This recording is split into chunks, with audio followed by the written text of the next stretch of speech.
I grew up in a home where work was more important than I was. My mother worked in marketing for a startup and always seemed to prioritize the new company over my brother and me. It's not that she didn't love us, she just had this passion for working that she couldn't let go of. My father was a defense lawyer and spent most of his time preparing cases to exonerate white-collar criminals. This meant hours of digging through paperwork and whatnot, so he rarely had time to spend with me. Not that he would have wanted to, however. Dad was different than Mom. He was the kind of guy who got sucked into the 2-story house with a picket fence in the suburbs life and desperately wanted out. Since my mom was always bouncing from job to job and none of her business ventures ever really worked out, Dad was essentially our only steady source of income and was sure that if he left the family, he would be stuck paying alimony and child support. I knew this because he would regurgitate it during he and my mother's heated arguments. Come to think of it, when they were screaming at each other was really the only time they actually interacted. Due to the dysfunction in the family, we didn't really have the traditional holiday season.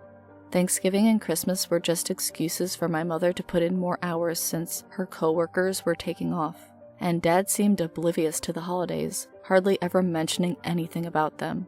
My brother was 10 years older than me, and he had already been conditioned to ignore the holidays as well. I would always watch A Christmas Story on Christmas morning in my room and wish that my family would celebrate Christmas, even if it was as dysfunctional as the Parkers.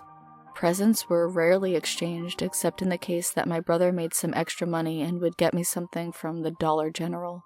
That's why I was so surprised when I awoke one morning in late November with an elf on the shelf sitting on my dresser. I was in 3rd grade at the time and had obviously heard of an elf on the shelf, but I had never seen one in my home before. Heck, we didn't even put up a Christmas tree. I jumped out of bed and ran over to my dresser. I couldn't take my eyes off the little figurine dressed in all red. It was my own little piece of Christmas. I ran into my brother's room to show him. He was passed out in bed from a night of heavy drinking with his friends. I didn't know it at the time, but looking back, I'm sure that when he would sneak in at 2 a.m. with that weird-smelling cologne on, that it was in fact alcohol. He was a good kid, but had to find a way to cope with the fact that he basically grew up without loving parents. He rolled over, squinting his eyes as the light from the hallway poured into his otherwise pitch-black room. Where'd you get that, buddy? He mumbled as he tried to feign enthusiasm. Even though he was a cynical 18-year-old, who can blame him after growing up in our house, he still made every attempt to be the best big brother he could be. He would often tell me that he didn't want me to grow up to be like him or Dad. He and Dad actually had a shouting match the day my father told me Santa wasn't real. I was 4 at the time, and Jason was livid that my father was chipping away at my childhood innocence. It was just sitting on my dresser. Figured you or Mom put it there. Nah, it wasn't me, little man. Must have just walked in on its own. He smiled as he told me this. I'm 8 years old. I'm not stupid, I retorted. It had to have been Mom then. Go ahead and ask her, but you know as well as me that Mom and Dad don't care about Christmas, Jason said as he rolled back over and buried his face in the pillow. I gently closed the door and ran back into my room and put the elf back. I didn't want to believe him. I sincerely hoped that maybe, just maybe, one of my parents was going to change their ways and we would have a storybook scene on Christmas morning, with the fireplace roaring and the cinnamon rolls fresh out of the oven.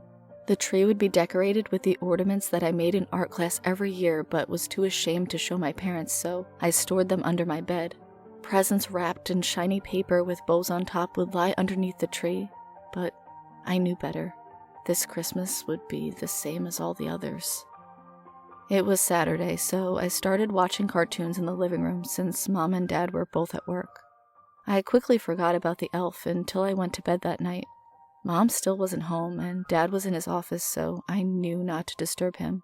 The last time I did, I got the spanking of a lifetime. This meant I still didn't know who put it there. I laid down and imagined what it would be like to have the perfect Christmas. As I was drifting off to the idea of sipping cocoa in my PJs, I heard a whisper come from the other side of the room. I was a pretty self-sufficient kid since my parents weren't often around, so this intrigued me more than it scared me. I opened my eyes and asked who was there. It's Elwood the elf, floated through the air from the same direction as my dresser. Jason, knock it off. I know it's you. I flipped the lights on and looked around, but didn't see him anywhere. I went over to his room, but he wasn't there either. I assumed he was still out with his friends, so I now started to get a little scared. I kept the lights on in my room this time as I got in bed and tried to go back to sleep. I was telling myself it was all in my imagination when I heard, Don't worry, I'm not going to hurt you. I want to be your friend. Now, mind you, I was only 8 years old. I looked around and was sure that it had to be the elf. I can just remember the excitement I felt. This was something tangible that showed the magic of Christmas time. I remember I talked to that elf for hours that night. I remember my brother seemed excited when I told him about it the next morning. He kept smiling and telling me he was so happy I had a new friend. Looking back, he was probably just happy I was living a normal childhood with imaginary friends. I spent every night speaking with that elf before I went to bed. He didn't seem to ever want to talk in the daytime, but I was okay with that.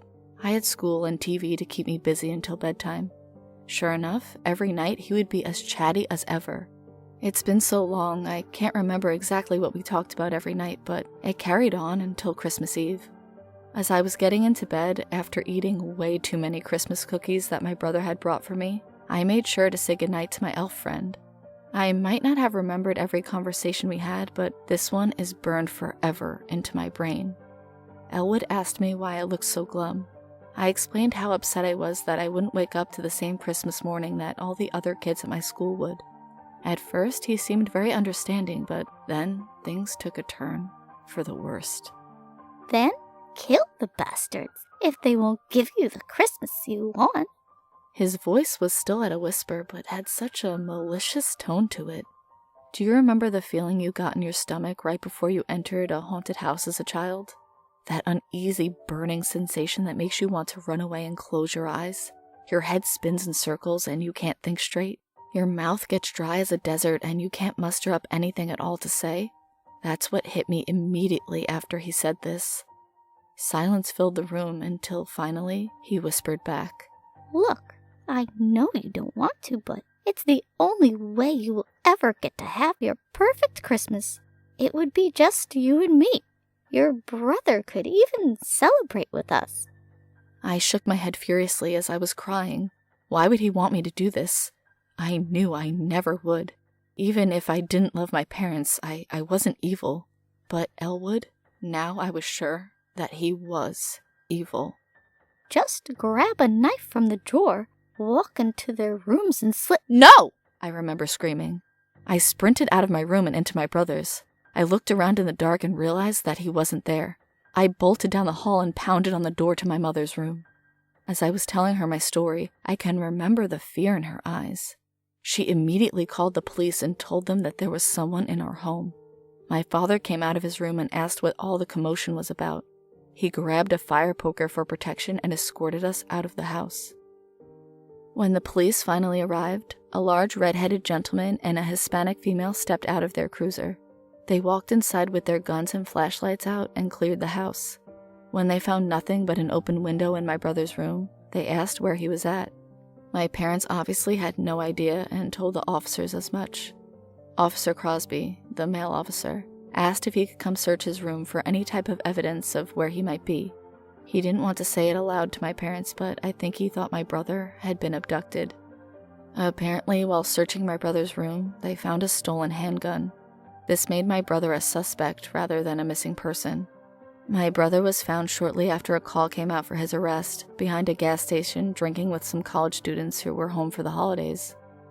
My brother was soon convicted of planning to murder my parents, but I never really got the full story. His defense was he was so depressed he had stolen a gun to commit suicide.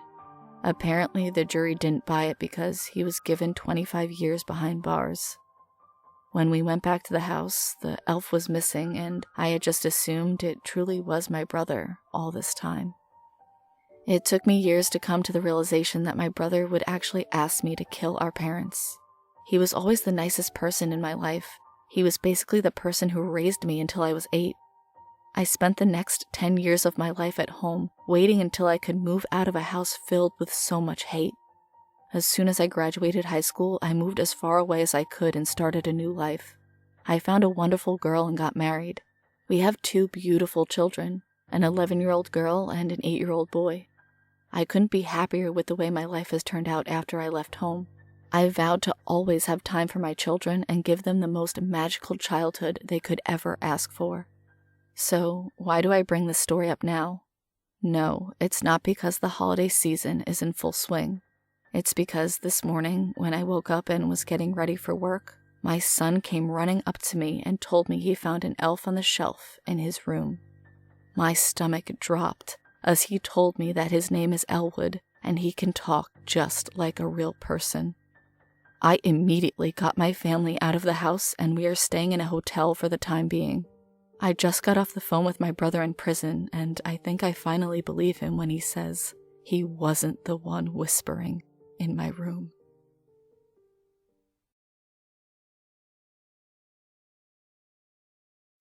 My elf on the shelf moves itself at night. At least, that's what I initially thought. I know what you're thinking. I thought the same too. There's no way that could be happening. It's impossible. You'd be right, at least in the sense that it couldn't move by itself. You want me to start at the beginning? Okay. My wife, God bless her, fell into a coma mid-August, or at least it was somewhere around then. It was a car crash. A semi plowed into her on her way home from work. It's been rough. It was touch and go for a while, and in the end, they had to induce her into a coma. They say she's going to get better, she just needs to rest. When is she going to get better? I don't know. Soon, I hope. It's taken its toll on the both of us. When I say the both of us, I mean myself and Nathaniel. He's always been a good boy. It's just with his mom not around and his dad being at work, he's been acting up a little. I've been working longer hours than usual to pay for Karen's care, so he didn't see as much of me as he used to, as well as Karen being away from home. I had a call from school one day. They said he seemed a bit absent-minded, as if he wasn't all there. I thought nothing of it. The kid's going through a lot, you know? Then the bullying started. He started picking fights with other kids, becoming disruptive. I can still remember the both of us sat there after school speaking to the headmistress. She knew we were going through a lot, but that didn't excuse the behavior. I took him home and had a word with him, and things improved for a bit. How does this relate to the rest of the story? Well, you asked me to start at the beginning, didn't you? Okay, I'll skip forward a bit. It was coming up to December and Nathaniel was still causing trouble, enough that any further issues were going to get him kicked out of school. He's 5 and was about to get kicked out of school. This, on top of my long work hours and the fact that Karen was still unresponsive, wore me down. I decided to take action. I've seen plenty of people on social media mentioning the elf on the shelf thing. You know, where you move a toy elf around at night and pretend he moves himself. It's meant to get kids to be nice for Father Christmas. I was at the end of my tether, so I decided to try it. Nathaniel absolutely loved it. When I got the elf and explained to him that he had come from the North Pole, his eyes lit up. God, it still makes me smile when I think of his face when he first saw it. His face lit up even further when he found out that the elf had moved overnight. It was perfect. It gave Nathaniel something to focus on and was a distraction from his mom. Of course, we still went to visit her, and when we did, Nathaniel told Karen all about the little elf and what he had got up to. Karen was still non-responsive, but the excitement in his voice was something I had missed so much. I miss it even more now. It worked perfectly. His teacher commented on his improved attitude, and the headmistress called me herself to say she was glad he was doing well. It wasn't to last. I kept moving the elf every night, moving him from the top of the dresser into the tree itself and any other place I could think to find a home for him. After getting home from work, feeding and bathing Nathaniel, and making myself food, it was the last thing before I collapsed into bed exhausted, but I always made sure to do it. One morning I woke up. It had been a particularly grueling shift the day before, and I had come home exhausted. I had performed Nathaniel's bedtime as I always had, fed myself, and then went to bed. The only thing I had forgotten to do was to move that damn elf. It was still dark outside. I crept downstairs before Nathaniel woke up and went to retrieve the elf. The last time I had moved him, I had attached him to the light fitting, swinging from it like an ape.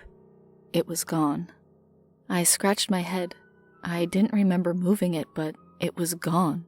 I was the only adult in the house. It wasn't any of Nathaniel's grandparents that had popped over. They lived 5 hours away. Still, I shrugged it off as overtiredness. Perhaps I'd done it without even thinking about it. I soon discovered that this wasn't what was happening. The next night, I moved the elf myself, positioning him around the candlesticks which Karen loved so much. Pleased with my own sentiment, I went to bed and prepared myself for another early start in the morning. The still of the small hours was pierced by a blood-curdling scream. I leapt out of bed and threw to Nathaniel's room. He was still asleep, but struggled around the heavy winter blanket in the fits of a nightmare. I grabbed him and tried to calm him down, stroking his hair and whispering a few calming words. His eyes sprang open, and he told me that the elf is moving. I laughed it off. In his mind, the elf was moving, not moved by my own hands. I told him the elf was nothing to be frightened of. It was a good thing, just as long as he was a good boy. This seemed to quell his fear, and he settled back down for the night. The thing is, the elf had moved. When I got myself ready for work before Nathaniel woke, I wandered past the candlesticks of where I had placed the elf. It was gone. I looked under the table which the candlestick was set upon, but it had not fallen. As I glanced around the room, I spotted it, high on the third shelf next to a picture of the three of us. Of course, it took me off guard. I thought I was losing it. I knew I had placed the elf around the candlestick, but there it was, bold as brass, its little legs dangling merrily off the shelf. I didn't have time to attempt to comprehend it then, but it played on in my mind for the rest of my shift. It didn't help that I had another phone call from the headmistress too. Nathaniel's behavior had soured again. I can see you're raising your eyebrows already. You said you wanted me to tell you what happened, so I'm telling you. I thought you guys were meant to help. I need you to find my son. Shall I go on? Okay. That night, I made sure that I was going to pay attention to everything. I bathed Nathaniel and put him to bed, then fixed my own food as I always do. I sat and watched that elf for an hour. I don't know what I was expecting. It wasn't exactly going to burst to life in front of me, was it? I decided that tonight I wasn't going to move it. I was going to let it stay exactly where it was and see what happened come morning. Nathaniel woke up screaming again, about the same time too. It was about 2:30 in the morning. I ran through to find the same thing happening as the night before, and he told me the exact words he told me the night before. The elf is moving. I settled him down once more, but this time I was determined to catch the little bastard in the act. I stood on the landing, gazing down into the black maw of the staircase. A strange atmosphere arose from the stairs, a spell of uneasiness coming over me. Still, I was determined to find out what was happening, so I crept down the stairs to see what I could find. As I crept down the stairs, taking care to miss the ones I knew creaked, I heard the most dreadful sound. It was a laugh, deep and guttural. It stopped me in my tracks, freezing me in place. I wondered if I was just hearing things initially as the laugh stopped, but I heard it again as I continued down the last few steps. The doorway to the living room was off a short corridor at the bottom of the stairs. I wandered towards it, my heart thundering against my ribcage, and came to a stop at the slightly ajar door. It was then that I saw it. I say it as there was no way it was human. I know, laugh if you want, but I know what I saw, and I know it took Nathaniel. Whatever it was huge. Its body stooped from having to duck under the low ceiling, made even worse by the long horns silhouetted by the glow of the streetlights through the curtains. The deep laugh now rumbled through my bones as it strode across the room. It seemed to stop to inspect its surroundings. I even saw it pick up the picture of my family. It took a few minutes, but I saw it move for the elf. It picked it up and placed it on the candlestick I had placed it on previously, its rumbling laugh rising up into my chest once more. I wanted to run and hide, but terror froze me to the spot. That's when it saw me. Its head turned slowly at first, and I hoped it hadn't spotted me as I peeked around the doorframe, but soon its head was firmly looking in my direction. In the darkness, all I could see was a terrifying shadow, and I think the fact that I remained sane is due to that. If I could have seen any of the details of the creature, I don't doubt that it would have driven me wild with horror. I'll try to recall the next moments as well as I can, but it was all such a blur. The thing started at me for what seemed like eternity before stampeding towards me. It was so fast, deceptively fast for its size, and it barreled into me, knocking me back against the opposite wall. Its form stormed past me and headed towards the staircase. I scrambled to my feet and went after it and its terrible laugh. I could hear the stairs splintering under its sheer weight as it thundered up them. I expected my feet to meet a mess of wood to climb up, but to my shock, they were undamaged. Nathaniel screamed again, the sound becoming quickly muffled. I burst up the last of the stairs and ran into his bedroom. The curtains were drawn back and the window open, letting the icy night air blast in. The thing had Nathaniel in its arms. I'll never forget his eyes. They were so wild with terror and fright, and there was nothing I could do. I don't know how it did it, but that huge shape fit through Nathaniel's open window. I did the only thing I could and threw myself after it. I remember falling through the window, but I felt it with my hands and grasped firmly onto its matted fur. Then that was it. That was the last I saw of the creature and Nathaniel. I woke up covered in blood on the edge of the town's industrial estate. I don't know how I got there or whose blood it was, but that's what happened. I was picked up by one of your colleagues shortly after. It still pains me to say, but Nathaniel is gone. I don't know where, and I don't know how. I just hope to God that Karen stays in her coma until he's back. I don't know if she'll be able to take the news. Am I okay to go now? You said you wanted me to tell you what happened, and I've done that. Please, it's Christmas Eve. He can't come home to it empty. You do believe me, don't you? Wait. You can't keep me in here, officer. You can't. I haven't done anything. Officer?